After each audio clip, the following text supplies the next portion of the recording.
তালিম কার জন্য করা বৈধ, কার জন্য বৈধ না এটাও কি জানে না।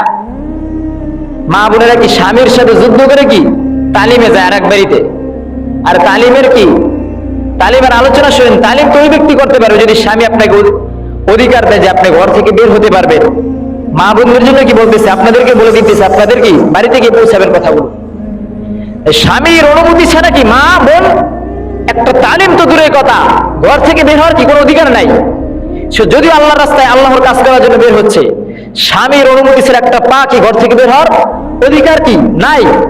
সে যতই বলুক আমি তালিম করবো, আমি ইসলাম শিখবো, আমি নামাজ পড়বো, আপনার নামাজের কি কোনো দরকার নাই। আপনার স্বামীর আপনাকে ইবাদত করেন, আপনার নামাজ পড়তে মন চায় আপনি ঘরে বসে নামাজ পড়েন, আপনার তালিম শিখতে মন চায় আপনার স্বামীর কাছে কি অনুমতি চান।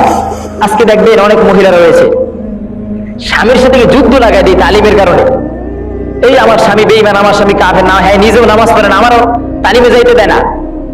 যদিও কাজটা কি ভালো, শরীয়তে এই কাজ কি ভালো না।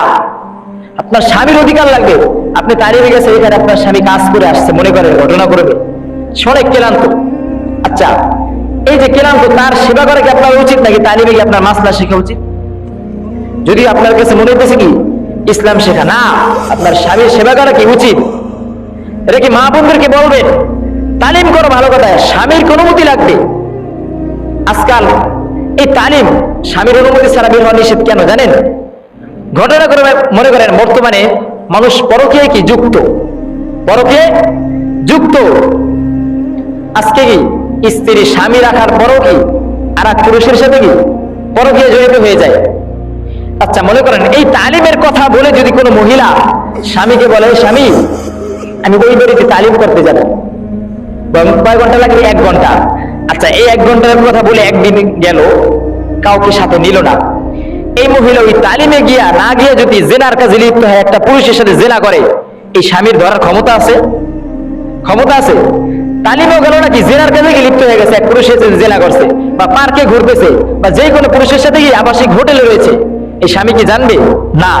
এই কারণে রাসূল সাল্লাল্লাহু আলাইহি ওয়াসাল্লাম বলেন তালিম ওই ব্যক্তির জন্য কি করতে পারে যদি স্বামীর অধিকার, স্বামী যদি বলে যে যাও, স্বামী সাথে যাবে, তাহলে কি যাইতে পারবে।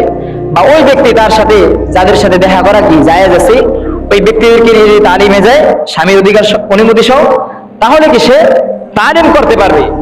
আজকে দেখবেন মা বোনেরা কি এইসবের উপর আমল করে না, তারা কি স্বামীর না শুকরিয়া সংসার করে, স্বামীর প্রতি নাই। আরে মা বোনেরা, ও পর্দার আড়ালে মা, আপনার আমার জন্য কি জান্নাত সোজা।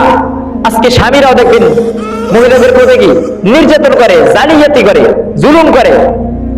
মহিলারা দেখবেন মা বোনেরা এত কষ্ট করে রান্না করে, 3 বেলা খাবার দেয়, রান্না যে কতটা কষ্ট, যারা কাজ করে তারা কি বোঝে।